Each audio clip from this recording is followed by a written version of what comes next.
दोस्तों, हर प्राणी के भीतर कुछ अच्छाइयाँ होती है तो कुछ बुराइयाँ।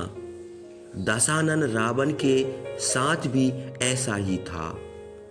रावण का सबसे बड़ा दुर्गुण था उसका अहंकार, जिसने उसका सर्वनाश कर दिया।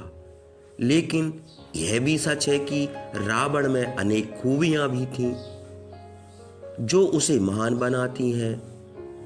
महर्षि वाल्मीकि द्वारा लिखित रामायण में यह वर्णन आता है कि एक बार जब हनुमान प्रभु श्री राम की आज्ञा से माता सीता की खोज में लंका आए थे, तो वे खुद रावण की खूबियों को देखकर आकर्षित हो गए।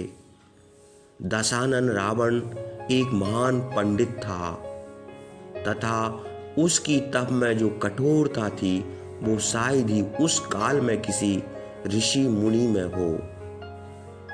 रावण बहुत ही विद्वान, वेदों का ज्ञाता तथा सभी विद्याओं में पारंगत था। उसके जैसा दक्षिण बुद्धि वाला आज तक पंडित नहीं हुआ। इंसान के मस्तक में ज्ञान बुद्धि का भंडार होता है, जिसके बल पर वो चाहे जो कर सकता है।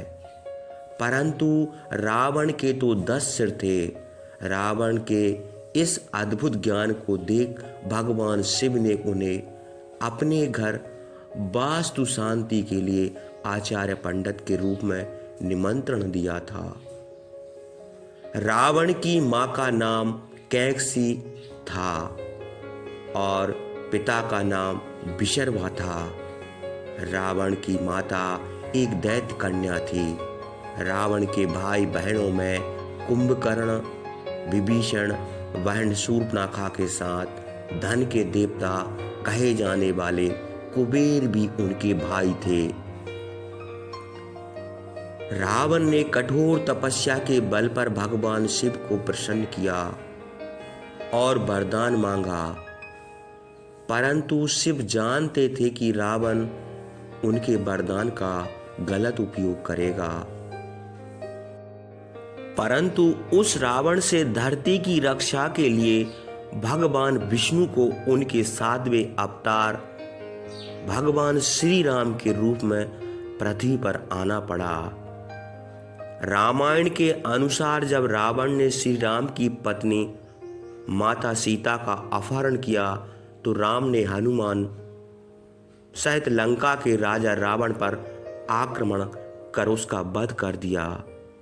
रावण जब मरणासन अवस्था में था तब श्री राम ने अपने भाई लक्ष्मण से कहा कि रावण समस्त वेदों का ज्ञाता है। पूरी पृथ्वी पर उससे बड़ा ज्ञानी कोई नहीं है। अतः उसके समीप जाकर उससे ऐसी शिक्षा ग्रहण करो जो तुम्हें उसके अलावा किसी अन्य महाज्ञानी से प्राप्त नहीं हो सकती। राम की आज्ञा से लक्ष्मण रावण के समीप गए और उसके सर की ओर खड़े हो गए, परंतु रावण ने उनसे कुछ नहीं कहा। तब लक्ष्मण फिर से राम के पास लौट आए और उन्हें पूरी बात बताई। तब श्री राम लक्ष्मण को समझाते हुए बोले कि यदि तुम किसी से ज्ञान ग्रहण करना चाहते हो तो हमेशा उसके चरणों की तरफ खड़े होना चाहिए, ना कि सर की ओर।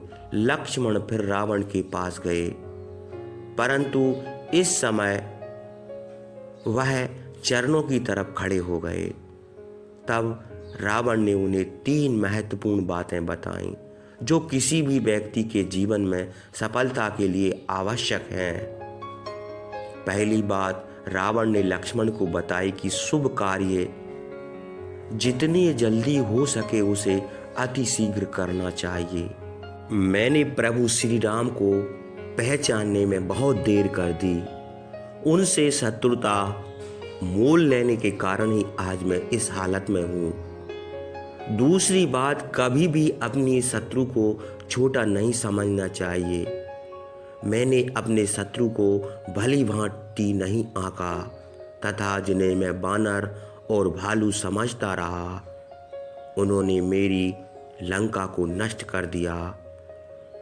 जब मैंने भगवान शिव से अमरता का वरदान मांगा था तो मनुष्य क्या थे कोई मेरा वध नहीं कर सके कहा था। यह मेरी एक और गलती थी जो मेरे अंत का कारण बनी। तीसरी और सबसे महत्वपूर्ण बात, यदि तुम्हारे जीवन का कोई राज हो तो उसे अपने तक ही सीमित रखना। अपना राज किसी को नहीं बताना चाहिए, चाहे वो तुम्हारा कितना भी करीबी क्यों ना हो। मैंने विभीषण को अपना राज बता दिया और जिंदगी की तीसरी सबसे बड़ी गलती कर बैठा।